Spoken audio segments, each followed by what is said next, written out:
Welcome to the Underground, the Steel City Underground, the black and gold standard for Pittsburgh Steelers coverage. Now, here's your host, Brian E. Roach.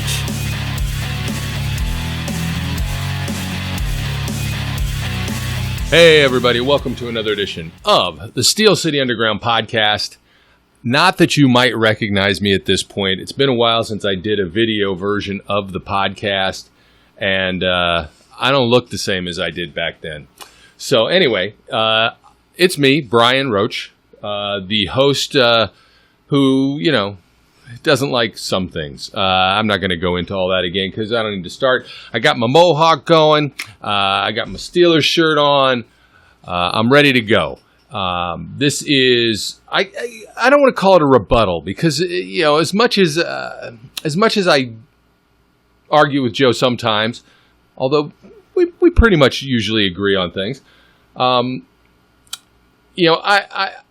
not sure that we're going to see eye to eye on this 53-man roster thing. So, last week, the end of the week, Joe and I had tried to get together to do our 53-man roster podcast. Joe got his version up on Friday, but I was unavailable and didn't quite work out. But it's time to go. And as he pointed out, it's a good thing for me because now it forces me to go ahead and write it as well. So I actually put, as I say on the blog post or on the article post, I put the virtual pen to the paper and I wrote out, made me think about what I wanted to do for the 53-man roster. It's going to be an interesting season. We've talked about that repeatedly. And Joe made mention the fact that Ben is no longer fat. Guess what? Neither am I. So, I'm taking my cue from the big guy. I'm not going to be fat anymore either. So Ben and I are no longer fat. And, instead, Ben looks good. I mean, he's throwing some tight spirals. He's looking good. The receivers are talking about how he's zipping the ball around. It's all beautiful things. So that's a good sign. At the same time, I'm a little down right at the moment because we just got the news recently that the Big Ten is going to cancel football season for the fall. That means no Bucks, no Ohio State. I can live with that provided I still have Steelers football. Without Steelers football, if I have no Steelers football and I have no Ohio State football, I don't know what I'm going to do with myself. But at least as it stands right now, the NFL season seems to be full speed ahead. It is progressing. I don't know. I don't know what it's going to look like. I don't know how it's going to continue. I don't know whether it's really going to happen or not. But as I mentioned in the article that is going to be posted on the website, I'm trying to be more optimistic. I have this reputation of being the get off my lawn guy, right? The get off my lawn old man, curmudgeon. And I'm old. I'm older than I think everybody else at the site. So I'm the senior member of the staff, who's maybe senior, but not quite senior citizen level yet. But I'm getting there. Anyway, I'm trying to stay positive. So with that in mind, I'm going to assume we are going to have a season, and that instead we go ahead and why not look at what the roster is going to look like. Now, Joe started on offense, so just to be a jerk, I don't know, just to be, curmudgeonly, I'm going to go and start with the defense. And the reason, part of the reason I'm going to start with the defense is because, damn it, that's where all the grown-ass men are. The grown-ass men are on the defense. I know some of the offensive guys, especially the line, will question that, but I'm starting there. And why not start with the defensive line? So I have the Steelers keeping 7 defensive linemen, and that's the first point of I guess contention. Joe had us keeping 6. I have us keeping 7. And you may say 7, really? Why 7? And one of them is there's no question. It's a question mark, right? It's an iffy thing here. But look, here's the thing. Stephon Tuitt hasn't finished a season injury-free in a while. And when you think about that, and you think about the fact that Tyson Alualu is getting older, Cameron Hayward, the original grown-ass man, is getting older, that means depth, because it means you have to deal with the potential that some of these guys are going to miss some games. And if that's the case, well, now you're talking about keeping some extra bodies. Chris Wormley, they got picked up from the Ravens. There's no question he's going to make the roster. Tyson Alualu has been an absolute steal and provided absolutely fantastic veteran depth. He'll make the roster. As much as it's unbelievable, Daniel McCullers, Mr. Shade Tree himself, one of the biggest guys that maybe isn't really a grown-ass man, but a man-child. Unless he regresses, and he's give him credit. He has made a career of getting by and doing just enough and to make his presence necessary. I think he stays that way. I think Isaiah Buggs can hopefully slide in to Jay Wobble's kind of role, not as a starter. I think Tyson Alualu or Chris Wormley is going to get more of those snaps, especially if they start to play more of a four-man front in some of the sub-packages that they play. The question mark is Carlos Davis. And look, is he ready to go? I don't think he is. Have the Steelers done a good job of taking defensive linemen that they've drafted late in rounds and turning them into guys who have been contributors? Yes, they have. So I'm going to say that I think they keep Cam Hayward, Stephon Tuitt, Tyson Alualu, Chris Wormley, Dan McCullers, Isaiah Buggs, and Carlos Davis. The one that might not happen is Davis, because you can probably slide him into the practice squad. I don't think he's going to be that highly sought after. But again, if there's any concern that they need bodies, then this is a place I'm putting him. And I'm hoping that he shows enough to earn that roster spot. So that's the defensive line. Starting out heavy and hot, right? 7 guys there. Linebackers. Now, Joe said he felt like the biggest surprise for him was that they were keeping so few linebackers. Now, I'm only keeping one more than Joe is. I'm keeping 9. I've got 4 of them on the inside, and let me start there. Devon Bush, obviously, it's not a question. Vince Williams, those are your starters, right? Ulysses Gilbert III, I think, is a guy who potentially takes Vince Williams' role down the road. I don't know that he's going to supplant him this season, but I think he's a guy that shows a lot of promise. And then once you get past those 3 guys from an inside linebacker view, the cupboard starts to get really bare, and that's why I think Robert Spillane, because he's got some experience, he's been on the team, probably gets the nod and makes the roster, simply because you need bodies. I'm not sure that this is going to be the case. When roster cuts start to come, is there a chance that somebody with more potential than Robert Spillane gets picked up? Absolutely. Absolutely could happen. But as it stands right now, I'm going to deal with the guys that are on the team at the moment. And of the group that's there, I think that's the 4 inside linebackers you pull in: Bush, Williams, Gilbert, and Spillane. Now, as far as edge rushers go, here's the thing. It's Bud Dupree and T.J. Watt. Maybe the best 2 outside linebackers in the league as a tandem right now, the best 2 sack masters. Certainly the best pairing we've had in a long time. You might want to say since the heyday of Woodley and James Debo Harrison. But I even say, you're talking about Kevin Green and Greg Lloyd. That's what you kind of have here in thunder and lightning between these 2 guys. Dupree's going to be playing again on a contract year, essentially.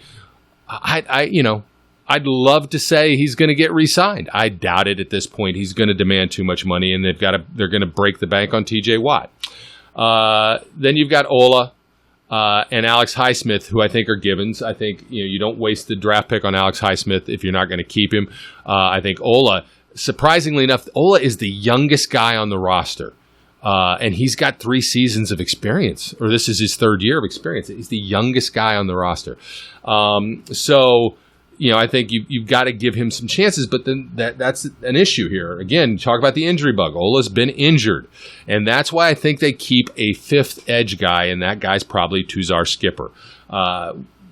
fan favorite guy who was kind of the camp phenom last year. He, went to the Giants because he makes the roster, then he gets cut or put on the practice squad, then the Giants steal him, and then he comes back.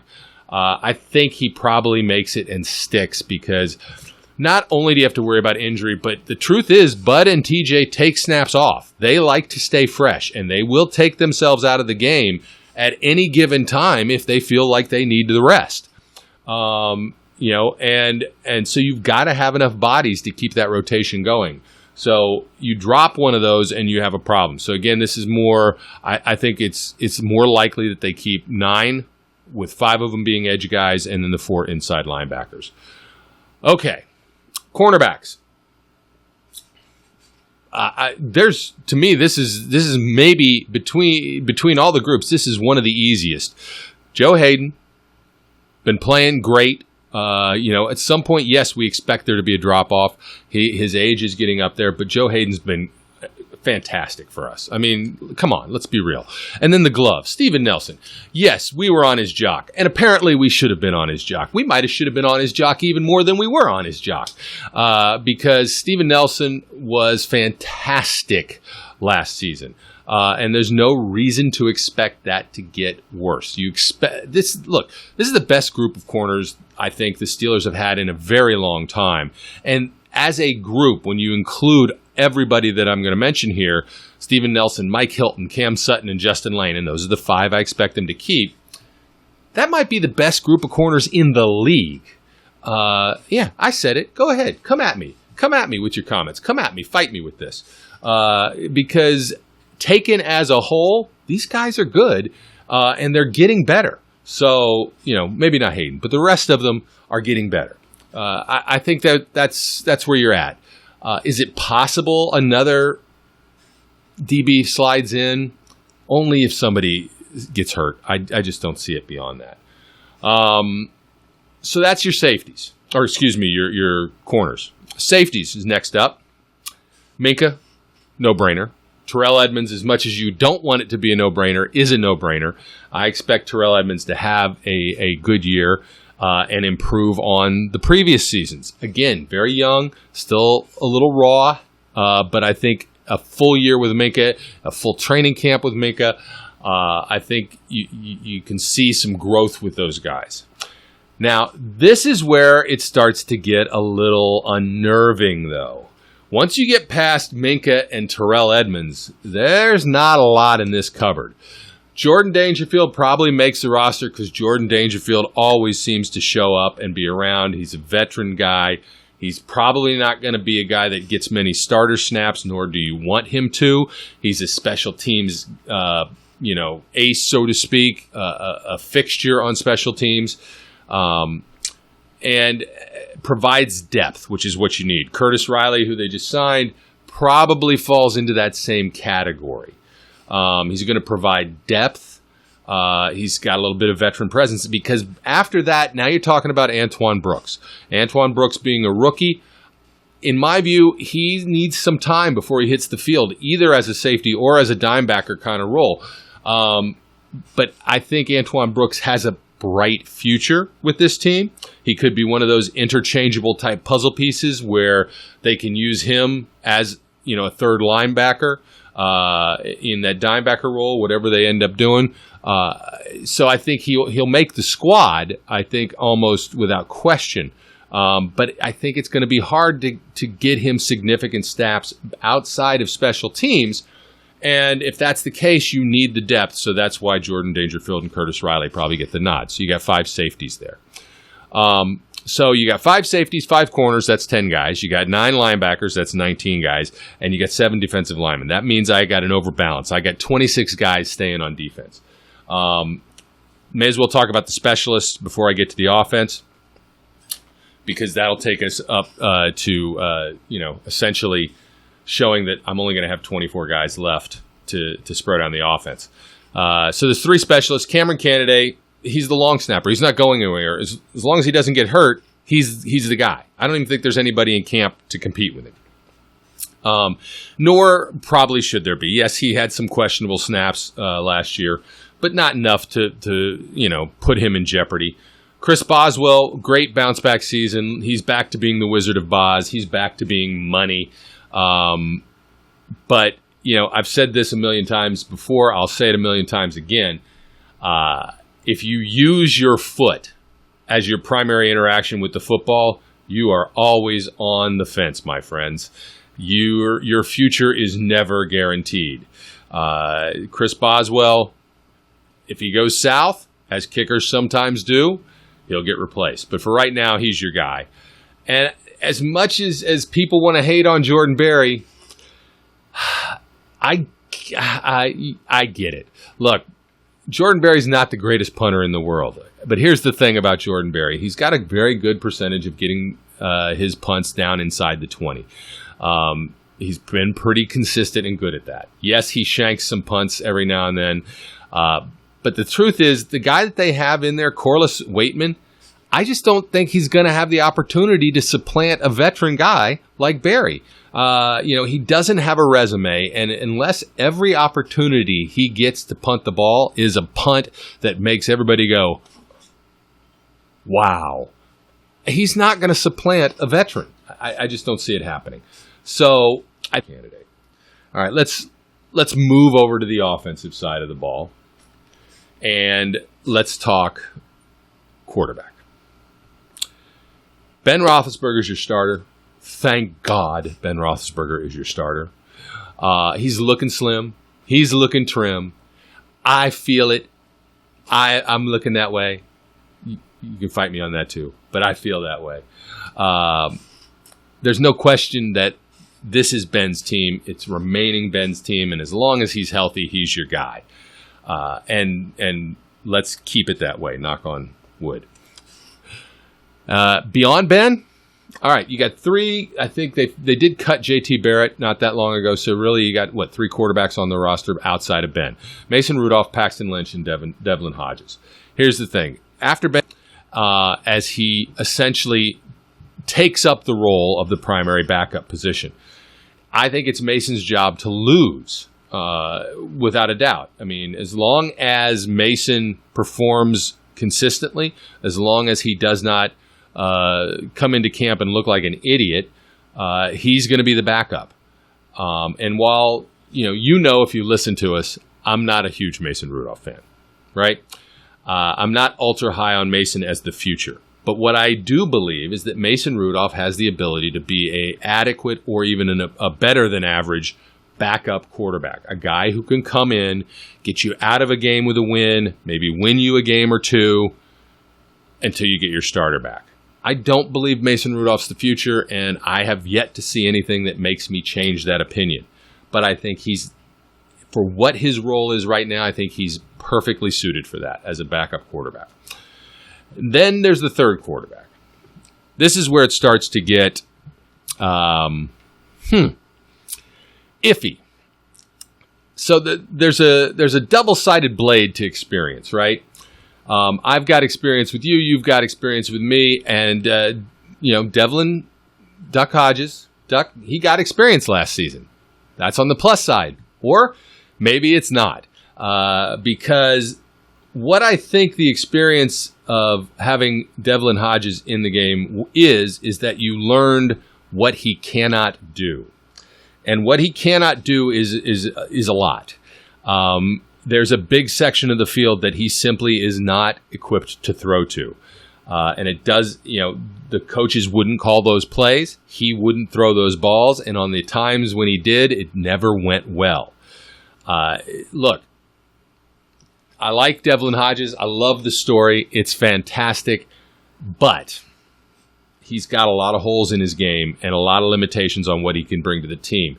And if we get down to the third quarterback, you and we all agree we're in deep trouble anyway. But I think it's reasonable to say that a first-round pedigreed guy like Paxton Lynch, who's probably on his last leg, this is probably Paxton Lynch's last opportunity to make a squad and get himself into the conversation as far as an NFL career goes.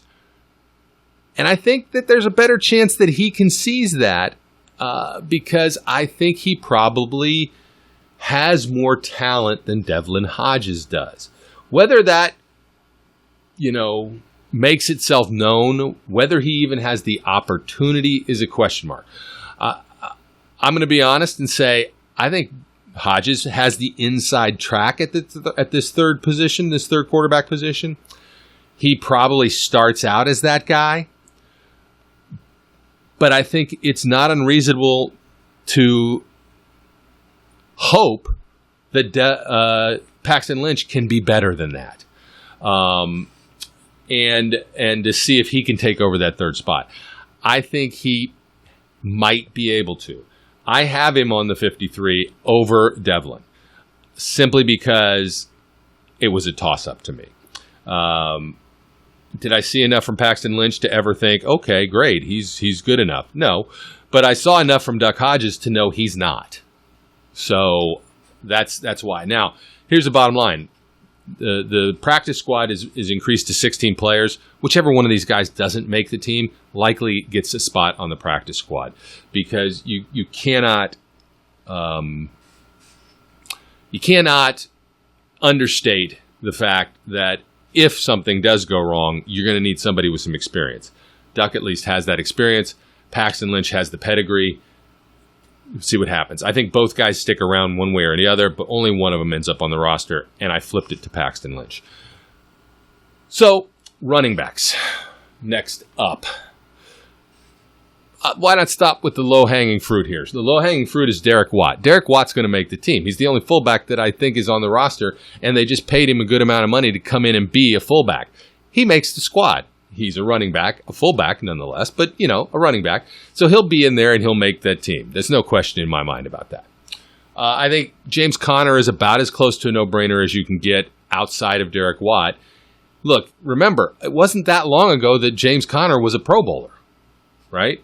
James Conner is a good running back.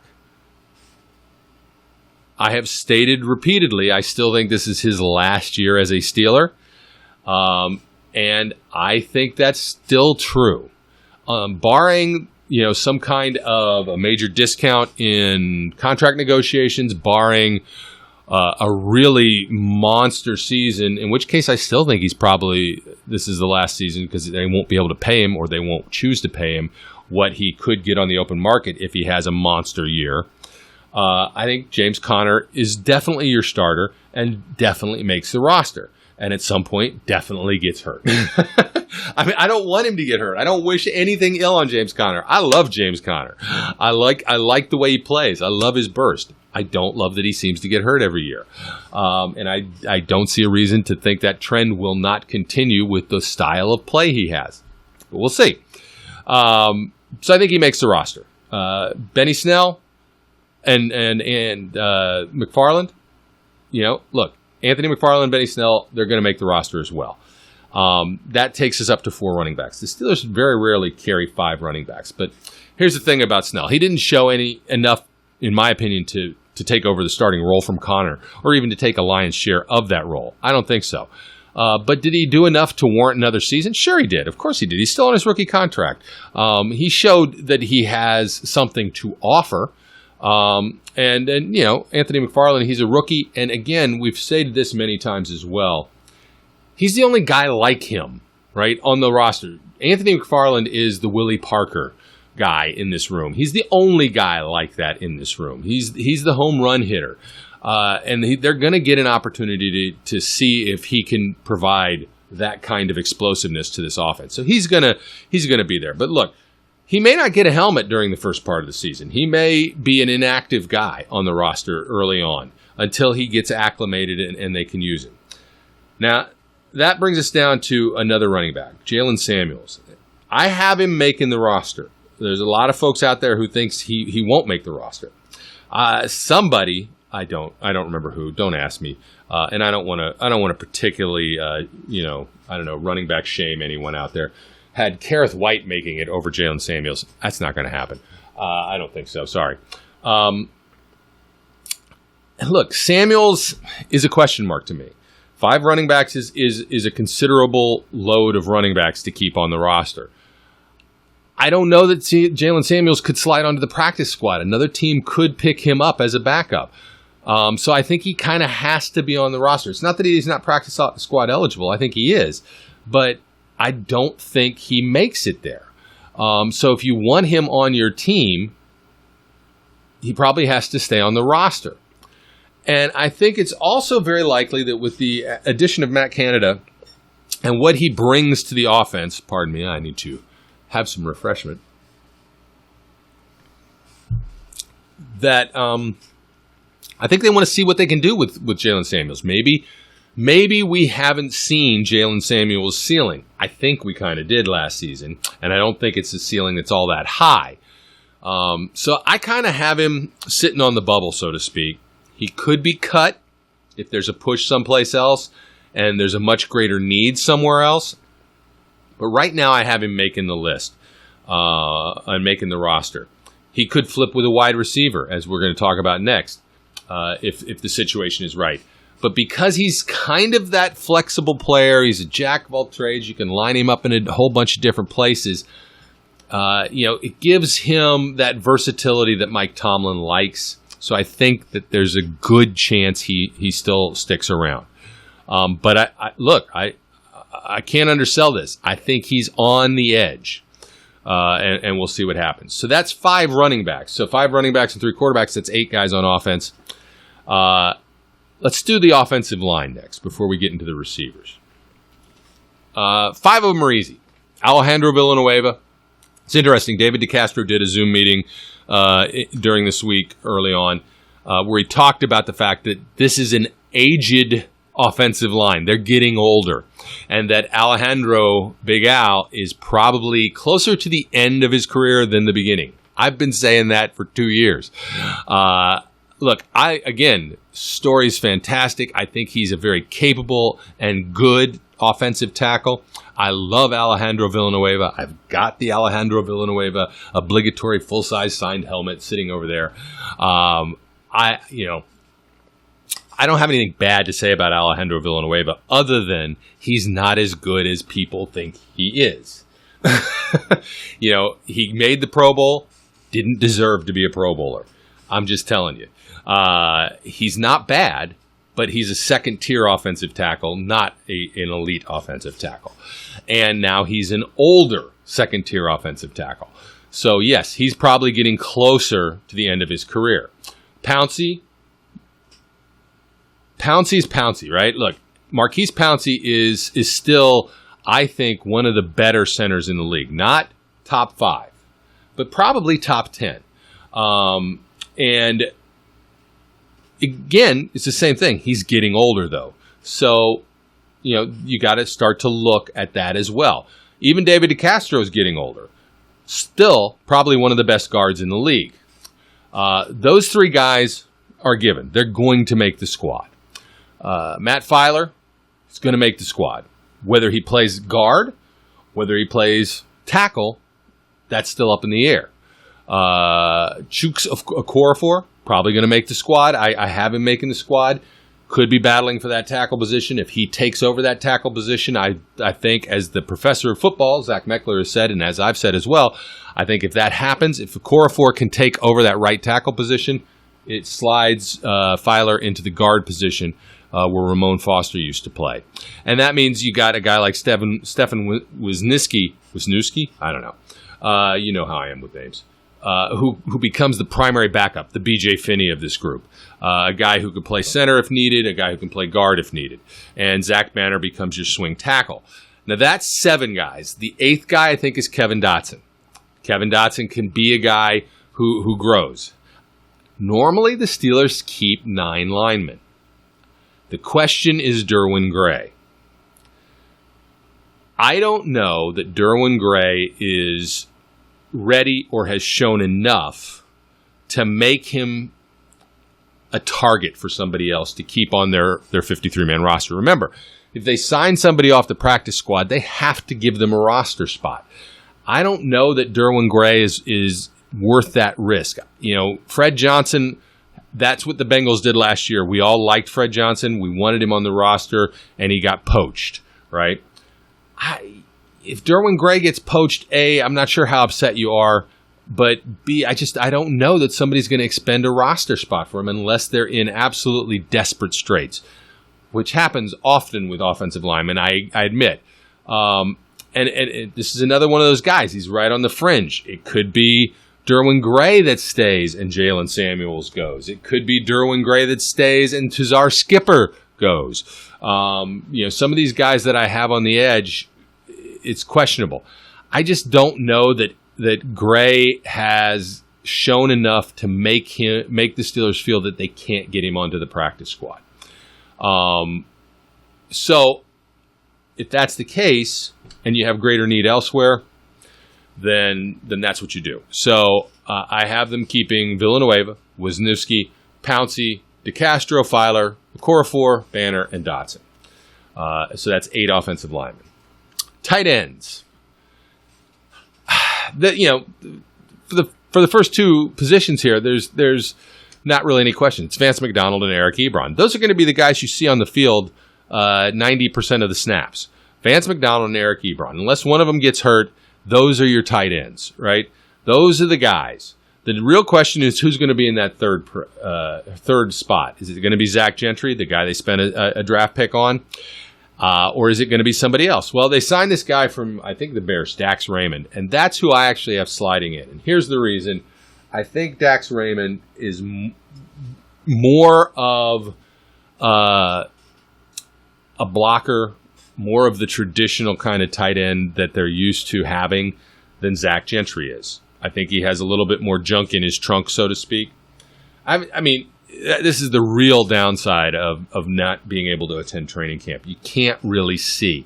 And I just can't get enough tape on Dax Raymond to really give me a great impression. But I think, again, Zach Gentry, I think, can slide onto the practice squad. I don't know that anybody's going to go out of their way to give him a roster spot. And if that's the case, maybe you put Dax Raymond on the squad. I have him making it over Gentry. I am free to admit it could flip the other way. So that's your tight ends, 3. There's no way they're keeping more than 3 tight ends. It's just not going to happen. Now, if you've been doing the math going along, you'll know that means I only got 5 spots left for wide receivers. 5 spots. A lot of people have them keeping 6. I have them keeping 5. So who are those 5? Juju Smith-Schuster, James Washington, Deontay Johnson, and Chase Claypool. Those are all givens, right? Juju, James Washington, and Deontay are going to be your 3 primary guys. There's absolutely no way that's not the case. That's just what's going to happen. Chase Claypool, 2nd-round pick, I think makes the squad. Now, Joe made the argument, and I don't disagree with him, that the question with Chase Claypool is how soon can he get on the field and contribute? I said at the beginning of this, I'm going to try and be optimistic. So my optimism is that, yes, he's going to pick things up quickly, and he's going to be able to make an impact right away, especially out of the slot. And if that is in fact the case, then hallelujah, it will spell the end of the Ryan Switzer experiment, in my view. Look, I didn't think Switzer needed to be on the team last year. I think Ryan Switzer is a great human being, a wonderful guy. I think he is a receiver who has some talent. I don't think he has enough talent, and I don't think he has shown enough of anything to earn a roster spot on this team, despite the Ben Roethlisberger friendship impact that look, let's be realistic. Ben's your buddy. You got a better shot, right? But I keep saying it all the time again. I'm tired of watching Ryan Switzer run around in circles for 10 minutes to gain 2 yards. I can't. I'm tired of a stiff wind knocking him on his butt. I can't anymore. Ryan Switzer cannot make this roster. And look, admittedly, if he makes the roster as a 6th receiver, as our good friend Zach Adonia has said out in the Twitterverse, I can live with that. The problem is I don't think they need 6 receivers, and I think they need other things more. So I don't see Ryan Switzer making this team. Instead of Ryan Switzer, I see Dion Kane. Dion Kane kind of took over that gunner type role, that Johnny Holton stretch the field type role, and maybe has a better chance of actually catching the ball than Johnny Holton did. Or, well, how can I not? I can't remember his name. It does. It stinks getting old sometimes. The wide receiver that we had a few years ago, who was a top 10 pick from the Raiders, who I'm trying to recall his name, that, couldn't catch. Darius. Oh, my gosh. I didn't even have to look it up. It came to me. Darius Hayward-Bay. I feel vindicated that I could pull it out of the data banks. Darius Hayward-Bay couldn't catch a cold, but made a career out of being a backup and being a gunner. So he, I think Dion Kane can take that kind of a role, and maybe has a better chance of catching the ball. Look, this is all predicated on, of course, Chase Claypool being able to contribute early, and injuries always throw a monkey wrench into this. And as to who's going to end up on the practice squad, I'll be honest with you, I don't know. It's nice to have those 6 extra spots, because it means that guys that you were on the fringe about, maybe can still hang around. It also means that, in my mind, you can go both ways with this, but in my mind, it means there's less of a likelihood that people poach your practice squad. And the reason I say that is because everybody's got an extra 6 guys, right? So unless you get hit heavily with the injury bug in one specific position, you've probably got a better shot at having a guy on your roster who you're familiar with, who you like, and who you wanted to keep around than you did in years past, where you now have to go try and poach that guy from somebody else's practice squad and give up a roster spot with it. I think that could be the case, that we will see less poaching as the season goes on. Who knows? So that's where I kind of have things in my view. And you can see how, between Joe's podcast, which was about 31 minutes, I obviously talk more than Joe because I'm long-winded. Mine is going to be, maybe somewhere between 30 and 40 minutes. I don't know. I'm not paying that much attention. We would have had our 1 hour podcast in for you guys. So that's what I think. Let me know what you guys think. Let me know what you think of the do. How's the mohawk look? Is it all right? It's all right. I feel bad. I feel like I it wasn't me, by the way. It was the Stratosphere Hotel that let everybody down. I feel bad that we didn't get video of me jumping off the Stratosphere because it was closed when I went. But I'm going to go back and I'm going to jump off that damn hotel. And when I do jump off that damn hotel, you're going to get to see it. So I think that does about wrap it up for this version of the podcast. Until next time, my name's Brian. And as I always like to say, it's chaos out there, so be kind.